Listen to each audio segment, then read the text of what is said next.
धनंजय मुंडे यांच्यासह 10 जणांना सह आरोपी करा अशी मागणी आता सामाजिक कार्यकर्त्या अंजली दमानिया यांनी केलेली आहे। पुरावे देऊन देखील सरकारकडून कारवाई का नाही असा संतप्त सवाल देखील त्यांनी आता उपस्थित केलेला आहे। तर महत्त्वाची आणि मोठी बातमी आपण पाहतोय, धनंजय मुंडे यांच्यासह 10 जणांना सह आरोपी करा अशी मागणी आता सामाजिक कार्यकर्त्या अंजली दमानिया यांनी केलेली आहे। पुरावे देऊन देखील सरकारकडून कारवाई का केली जात नाही असा सवाल त्यांनी उपस्थित केला।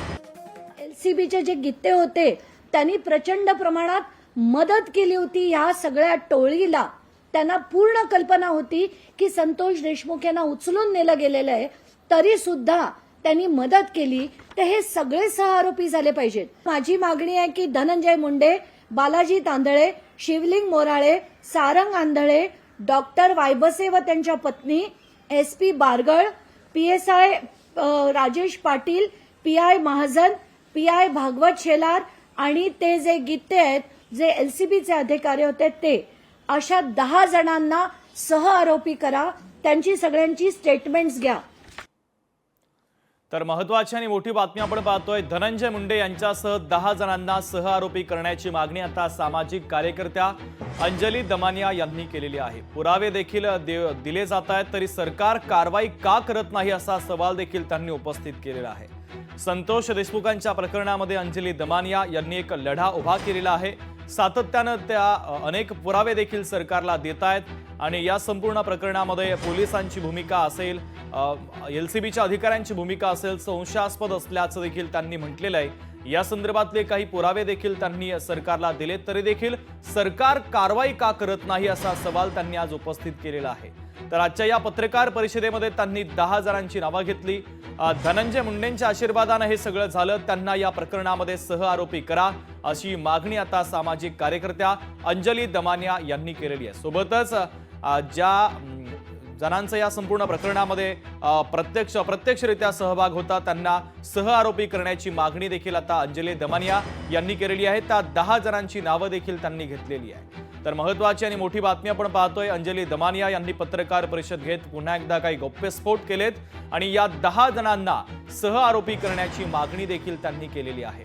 मी पुरावे देऊन देखील सरकार कारवाई का करत नाही असा सवाल त्यांनी उपस्थित केलेला आहे।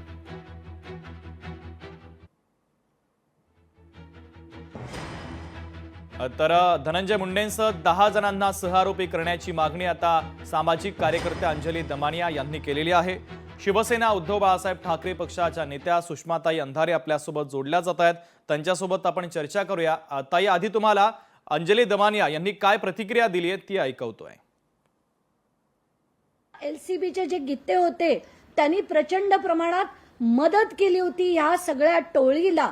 त्यांना पूर्ण कल्पना होती की संतोष देशमुख यांना उचलून नेलं गेलेलं आहे, तरी सुद्धा त्यांनी मदत केली, तर हे सगळे सहआरोपी झाले पाहिजेत। माझी मागणी आहे की धनंजय मुंडे, बालाजी तांदळे, शिवलिंग मोराळे, सारंग आंधळे, डॉक्टर वायबसे व त्यांच्या पत्नी, SP Bargal, PSI Rajesh Patil, PI Mahajan, PI Bhagwat Shelar आणि ते जे गित्ते आहेत, जे एलसीबीचे अधिकारी होते, ते अशा 10 जणांना सह आरोपी करा।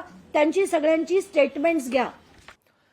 तर सुषमाताई, अंजली दमानिया यांची जी मागणी आहे ती आपण ऐकलेली आहे। या संपूर्ण प्रकरणामध्ये पोलीस अधिकाऱ्यांची असेल, एलसीबीच्या अधिकाऱ्यांची असेल, भूमिका संशयास्पद असल्याचं त्यांनी म्हटलेलं आहे।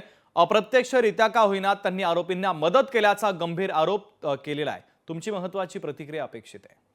दमानियांनी ज्यांची नावं घेतली त्या नावाच्या यादीवर आक्षेप घेण्याची काही गरज नाही। मात्र दमानियांच्या एकूण प्रेसमध्ये त्या जेव्हा म्हणतात की गृहमंत्री असणारे मुख्यमंत्री का वाचवतात आरोपींना, मला वाटतं ते वाक्य माझ्यासाठी जास्त महत्वाचं आहे।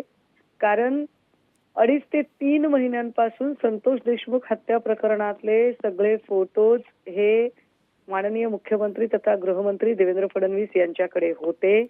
ते फोटो, ते सगळे व्हिडिओ त्यांनी सुरेश धस यांना दिले। याचा अर्थ दोषी कोण आहे, कसा आहे, याचा सगळा घटनाक्रम अख्खा पट फडणवीस यांच्याकडे होता। तरीही फडणवीसांनी जाणीवपूर्वक मौन साधून एक राजकीय अजेंडा राबवण्याचा प्रयत्न केला। त्यामुळे सह आरोपींची यादी ज्या वेळेला आपण करतो त्यावेळेला दमानियांना सुद्धा आमची विनंती असेल की त्याच्यात देवेंद्र फडणवीसांचं सुद्धा नाव यायला हवं, कारण देवेंद्र फडणवीसांनी या सगळ्या आरोपींना मदत केली हे त्यांच्याही बोलण्यातनं येतंय. त्यामुळे देवेंद्र फडणवीस सुद्धा सहआरोपी झाले पाहिजेत. अगदी सुषमाताई, अत्यंत महत्त्वाची प्रतिक्रिया बातमीच्या संदर्भातली तुमची पोहोचलेली आहे. तुम्ही लोकशाही मराठी सोबत चर्चा केली त्याबद्दल धन्यवाद. मात्र सामाजिक कार्यकर्त्या अंजली दमानिया यांची जी पत्रकार परिषद झाली त्या पत्रकार परिषदेमध्ये त्यांनी 10 जणांच्या नावाचा उल्लेख केलेला आहे. धनंजय मुंडे यांच्यासह या 10 जणांना संतोष देशमुखांच्या या प्रकरणामध्ये सहआरोपी करण्याची मागणी आता त्यांनी केलेली आहे.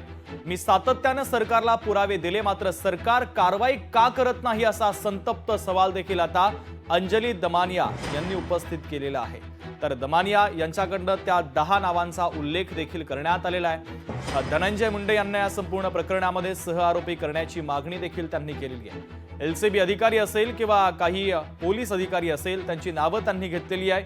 या अधिकाऱ्यांची भूमिका संशयास्पद होती. त्यांनी आरोपींना मदत केल्याचा थेट दावा देखील आता अंजली दमानिया यांनी केलेला आहे.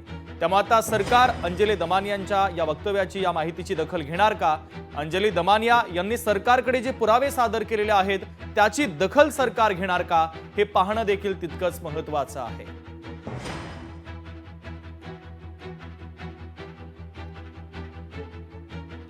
तर धनंजय मुंडेंच्या अडचणी आता वाढत असल्याचं पाहायला मिळतंय, कारण आता या संपूर्ण प्रकरणामध्ये धनंजय मुंडेंना सहआरोपी करण्याची मागणी केली जाते आहे.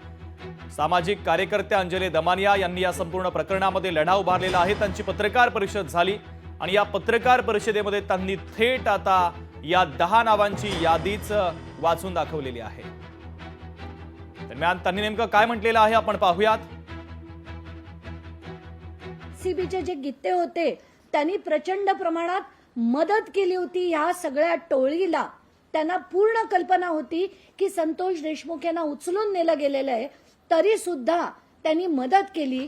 तर हे सगळे सहआरोपी झाले पाहिजेत. माझी मागणी आहे की धनंजय मुंडे, बालाजी तांदळे, शिवलिंग मोराळे, सारंग आंधळे, डॉक्टर वायबसे व त्यांच्या पत्नी, SP Bargal, PSI Rajesh Patil, PI Mahajan, PI Bhagwat Shelar आणि ते जे गित्ते आहेत, जे LCBचे अधिकारी होते ते, अशा 10 जणांना सहआरोपी करा. त्यांची सगळ्यांची स्टेटमेंट्स घ्या. तर धनंजय मुंडे यांच्यासह 10 जणांना सहआरोपी कराची मागणी करण्यात आलेली आहे. भारतीय जनता पक्षाचे नेते सुधीर मुनगंटीवार आपल्यासोबत जोडले जात आहेत. त्यांच्यासोबत आपण चर्चा करूया. सुधीर भाऊ, अंजली दमानियांची पत्रकार परिषद झाली त्यामध्ये त्यांनी 10 जणांची नावं घेतली. त्यात काही पोलीस अधिकाऱ्यांचा समावेश आहे, LCB अधिकाऱ्यांचा समावेश आहे. धनंजय मुंडे यांना या प्रकरणामध्ये सहआरोपी करण्याची मागणी त्यांनी केली आहे आणि एक गंभीर आरोप देखील त्यांनी केला आहे. सातत्यानं मी पुरावे सरकारला देते आहे पण सरकार काही दखलच घेत नाहीये. काय उत्तर असेल? नाही, पोलीस विभागाकडे पुरावे उपलब्ध झाले तर निश्चितपणे सहआरोपी करतील. पोलिसांना शेवटी एखाद्याला सहआरोपी करण्याच्या अगोदर तर्कसंगत पुरावे, एव्हिडन्स हे जमा करावं लागतं. अन्यथा जर सहआरोपी केलं आणि कोर्टामध्ये जर आपण हे सिद्ध करू शकलो नाही तर त्याचा प्रतिकूल परिणाम बाकी केसवर होतो. आणि म्हणून माझा विश्वास आहे की पोलीस कर्मचारी हे आजही सचोटीने, निष्ठेने कार्य करतील. दबावामध्ये कधीही काम करत नाही. ठीक आहे, काही % असू शकेल, पण एवढ्या गंभीर गुन्ह्यामध्ये त्यांनाही स्वतःचा अंतरात्मा आहे ना. आणि पोलीस विभागाच्या अधिकाऱ्यांनी या संदर्भामध्ये पुरावे जमवल्यानंतर माझा विश्वास आहे की ते योग्य ती कार्यवाही करतील. मात्र सुधीर भाऊ, काही वेळापूर्वी शिवसेना ठाकरे पक्षाच्या सुषमा अंधारे आमच्यासोबत बोलत होत्या. त्यांनी या प्रकरणात काही गंभीर आरोप मुख्यमंत्र्यांवर केलेले आहे. या संपूर्ण प्रकरणाचे फोटो, व्हिडिओ हे मुख्यमंत्र्यांकडे आधीपासून होते मात्र त्यांनी पांघरून घालण्याचा प्रयत्न केला का, असा सवाल त्यांनी केलाय. आणि मुख्यमंत्री फडणवीसांनाच या प्रकरणात सहआरोपी करण्याची मागणी सुषमा अंधारे यांनी केली. काय उत्तर असेल?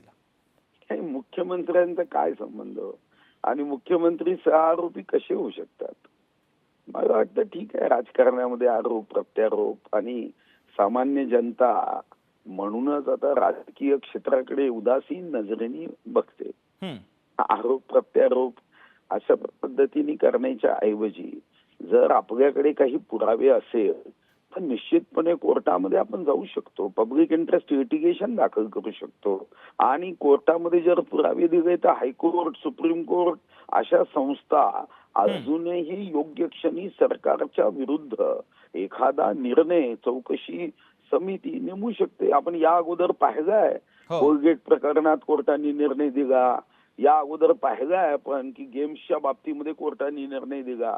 तर कोर्टामध्ये आपल्याकडे जर पुरावे असतील तर आपण जाऊ शकतो ना, त्याला कोणी थांबवलं? पत्रकार परिषदेमध्ये पुरावे देण्याच्या ऐवजी कोर्टामध्ये जाऊन दिले तर खरं काय, खोटं काय, सत्य काय, असत्य काय, योग्य काय, अयोग्य काय याचा निवाडा होऊ शकतो. अगदी ठीक आहे. सुधीर भाऊ, तुम्ही लोकशाही मराठी सोबत संवाद साधला, या बातमीच्या संदर्भात चर्चा केली, त्याबद्दल धन्यवाद. तर दमानिया यांनी काही गंभीर आरोप केलेत. गृहमंत्री असलेले मुख्यमंत्री आरोपींना वाचवतायत का, असा सवाल देखील आता अंजली दमानिया यांनी उपस्थित केलेला आहे. दरम्यान देवेंद्र फडणवीस यांच्याबद्दल अंजली दमानिया यांनी नेमकं काय बोललेलं आहे आपण पाहूयात. अवादाची जी मीटिंग जी सातपुडा बंगल्यात झाली होती, त्या मीटिंगला देखील हे सगळे हजर होते. तिथे 2 पोलीस अधिकारी सुद्धा हजर होते. ही सगळी माहिती जी आता येते, पण चार्जशीटमध्ये त्याचा उल्लेख नाही. तर हे महाराष्ट्र शासन, मुख्यमंत्री जे गृहमंत्री आहेत, हे त्यांना कुठे वाचवण्याचा प्रयत्न करतायत का? आणि जर मुख्यमंत्री विधान करत असतील की जेव्हा आम्हाला मिळेल तेव्हा आम्ही त्यांना करू, पण तुम्ही त्या दिशेने कामच केलं नाही, त्यांची इन्क्वायरी सुरूच जर झाली नाही, त्यांचे CDR म्हणा, त्यांचे CCTV म्हणा, स्टेटमेंट्स म्हणा, टॉवर लोकेशन म्हणा, जोपर्यंत हे येणारच नाही, तपास होणार कसा? आणि हे डायल्यूट केलं गेलंय असं माझं सरळ सरळ मत आहे. लोकशाही मराठी ऐका, पहा, जागरूक रहा.